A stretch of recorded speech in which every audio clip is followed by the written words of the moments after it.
చక్రి ఆ రోజు ఆలస్యంగా వచ్చాడు. పైగా వర్షం పడుతుంది. బెల్ కొట్టగానే మధు వచ్చి తలుపు తీసింది. అయ్యో, తడిసిపోయారు, ఉండండి తువాలు తీసుకొని వస్తాను అంటూ చేతిలోని బ్యాగు తీసుకుని లోపల పెట్టి గబా గబా తువాలు తీసుకుని ఇచ్చింది. తుడుచుకుంటూ సోఫాలో కూర్చున్నాడు. ఇంతలో వాళ్ళ నాన్నగారి గదిలో నుంచి బయటకు వచ్చారు. ఏరా అబ్బాయి, ఇంత ఆలస్యం అయ్యింది, ఆఫీస్లో పని ఎక్కువగా ఉందా అని వచ్చి తాను కూడా ఇంకో కుర్చీలో కూర్చున్నాడు. ఇదిగోనండి, వేడిగా కాస్త టీ తాగండి అంటూ వచ్చింది మధు. మామయ్య గారు, మీకు కూడా ఇమ్మంటారా అని అడిగింది. అమ్మా వద్దు అన్నారు. టీ తాగేసి రిఫ్రెష్ అవ్వడానికి లోపలికి వెళ్ళాడు చక్రి. ఇవాళ భోజనంలోకి ఏం చేస్తున్నావు అమ్మా అని అడిగారు. ఇవాళ శనివారం కదా అని పూరి కుర్మా చేయమన్నారు అత్తయ్య గారు అంది. ఏమిటి, మీ అత్తగారు చెప్పారా నిజంగానే? మళ్ళీ నూనె కొలెస్ట్రాల్ అంటూ క్లాస్ పీకుతుంది. నువ్వు సరిగ్గానే విన్నావా అంటూ నవ్వుతూ అడిగారు. అంత వెటకారం అక్కర్లేదు, నేను చెప్పాను 60 ఏళ్ళు వచ్చాయి, కొంచెం జాగ్రత్తగా ఉండాలి అని చెప్తాను. కానీ మీకు ఏమి చేయకుండానే జరిగింది ఇన్నాళ్ళు అంటూ వచ్చి సోఫాలో కూర్చుంది. ఇప్పుడు నేనేమన్నానని అలా విరుచుకుపడతావు? మొన్న అడిగితే వద్దన్నావు కదా, ఇప్పుడు ఎందుకు ఒప్పుకున్నావు అని ఆలోచిస్తున్నా అంతే అన్నారు నవ్వుతూ. మొన్న వద్దన్నాను కనుకనే మనసొప్పక మళ్ళీ ఇవాళ చేయమన్నాను అంది. నాకు తెలుసు, నువ్వు కొబ్బరికాయ లాంటి దానివి, పైకి గట్టిగా ఉన్నా లోపల తీయగా ఉంటావు అన్నాడు. ఈ పొగడ్తలకేమి తక్కువలే అంటూ వంటింట్లోకి వెళ్ళింది. పిండు కలుపుతుంది మధు. నువ్వు పిండి కలిపి అక్కడ పెట్టేయి, నేను పూరీలు ఒత్తేస్తాను అంది. సరే అండి అంది. కూర కూడా చేసేస్తాను అండి అంది. సరే నువ్వు వెళ్ళు, ఇంకా టైం ఉందిగా, తినే ముందు చేద్దాం అంది. అలాగే అత్తయ్య గారు అంటూ లోపలికి వెళ్ళింది. చక్రి పేస్ అయి తన ల్యాప్టాప్లో ఏదో చూసుకుంటున్నాడు. ఏమండి అని పిలిచింది. చెప్పు అన్నాడు. అదే నేను చెప్పిన విషయం ఏం చేశారు అని అడిగింది. ఏమి విషయము అన్నాడు. అదేనండి,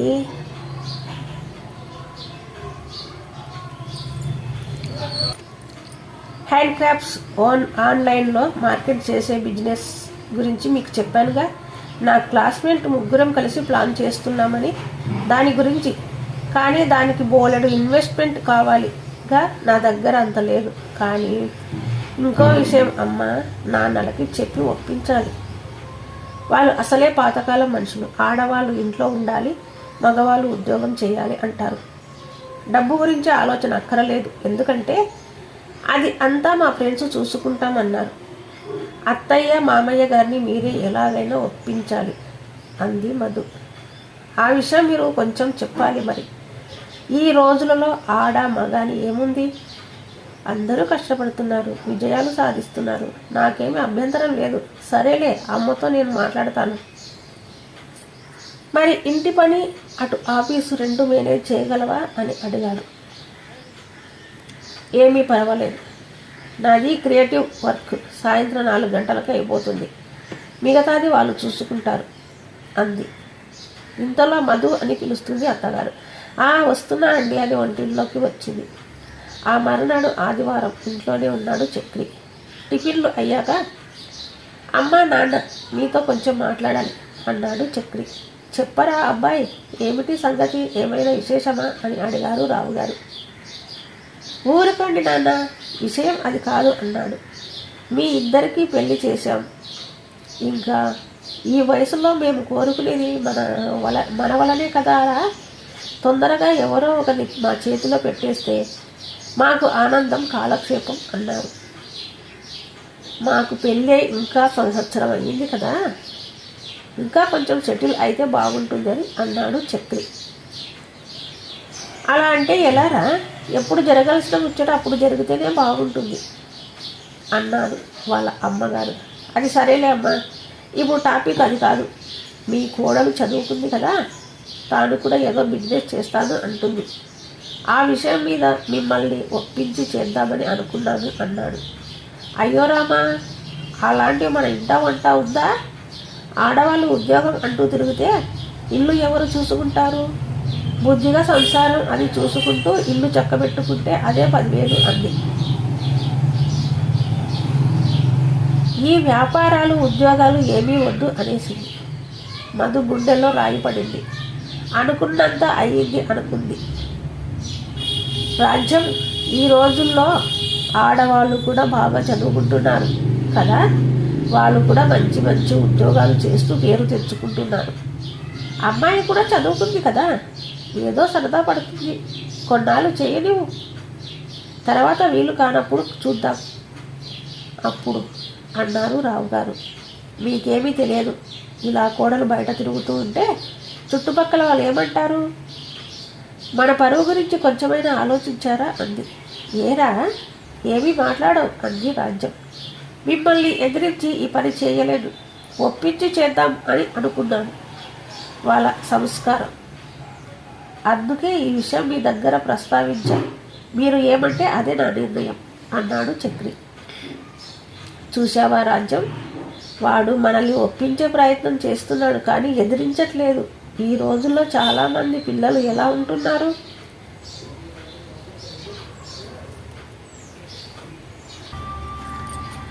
తల్లిదండ్రులకు కొంచెం కూడా విలువ ఇవ్వట్లేదు. అమ్మాయి కూడా మౌనంగానే ఉంది. అబ్బాయి మాట్లాడుతున్నాడు అన్నారు రావుగారు. అమ్మ, ఈ రోజుల్లో మనం ఏం చేస్తున్నాము అని ఆలోచించే అంత ఖాళీ ఎవరికి ఉండదు.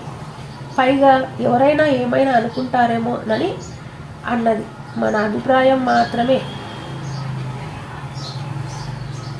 ఇంత కష్టపడి చదువుకుంది. చిన్నప్పుడు వాళ్ళ తల్లిదండ్రులు ఎన్ని కలలు కని ఉంటారో కదా. పెళ్లి పేరుతో ఇలా కట్టుబాట్లు పెట్టి వాళ్ళ ఆశలపై నీళ్లు చల్లి ఆశయాలకి అడ్డుపడితే ఎలా? మనం ఈ కట్టుబాట్ల సంఖ్యలను తెంచి స్వేచ్ఛతో స్వచ్ఛమైన వాతావరణం కల్పించి చూద్దాం.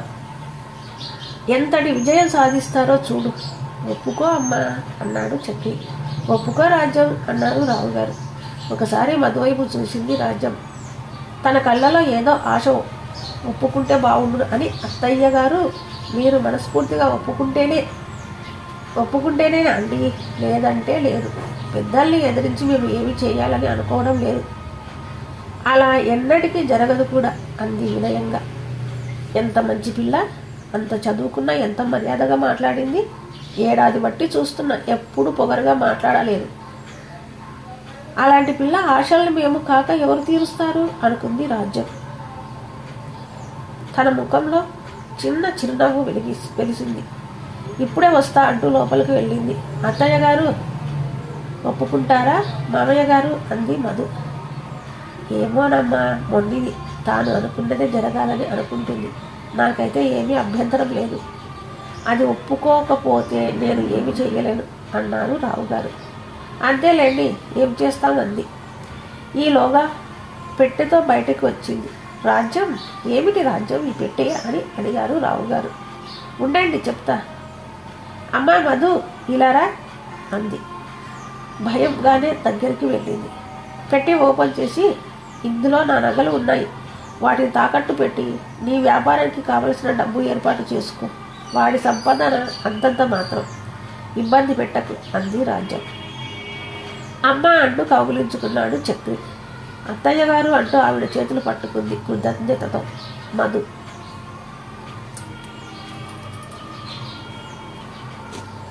రావుగారు గర్వంగా, రాజ్యం నువ్వు మారిపోయావు అంటూ గర్వంగా చూశారు.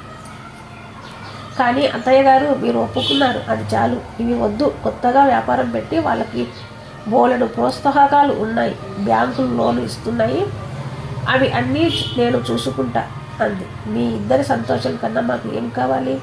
డబ్బు వెనక పరిగెడుతూ విలువల బాధ్యతలు మరిచిపోవద్దు అంది. తప్పకుండా అత్తయ్య గారు అంటూ కాళ్ళకి నమస్కారం పెట్టింది. రావుగారే తన గ్యారెంటీతో బ్యాంకులో ఇప్పించి కోడల్ని ప్రోత్సాహం ఇచ్చాడు. అమ్మ మధు, నేను చెప్పదలుచుకున్నది ఒకటే. బిజినెస్లో పార్ట్నర్స్ వద్దు. ఎంతమందికైనా ఉద్యోగాలు ఇవ్వు. నీకు కావలసిన ఆర్థిక వనరులు నేను ఏర్పాటు చేస్తాను అన్నాడు రావుగారు. ఇది నా అభిప్రాయం మాత్రమే, నిర్ణయం నీ ఇష్టం అన్నారు. మీ ఇష్టం మామయ్య గారు, అలాగే చేద్దాం అంది. ఒరే చక్రి, నీ సహాయం ప్రోత్సాహం చాలా అవసరం అమ్మాయికి. ఇక నుంచి నీ ఉద్యోగమే కాదు, అమ్మాయికి సహాయం చేయాలి కూడా అన్నారు రావుగారు.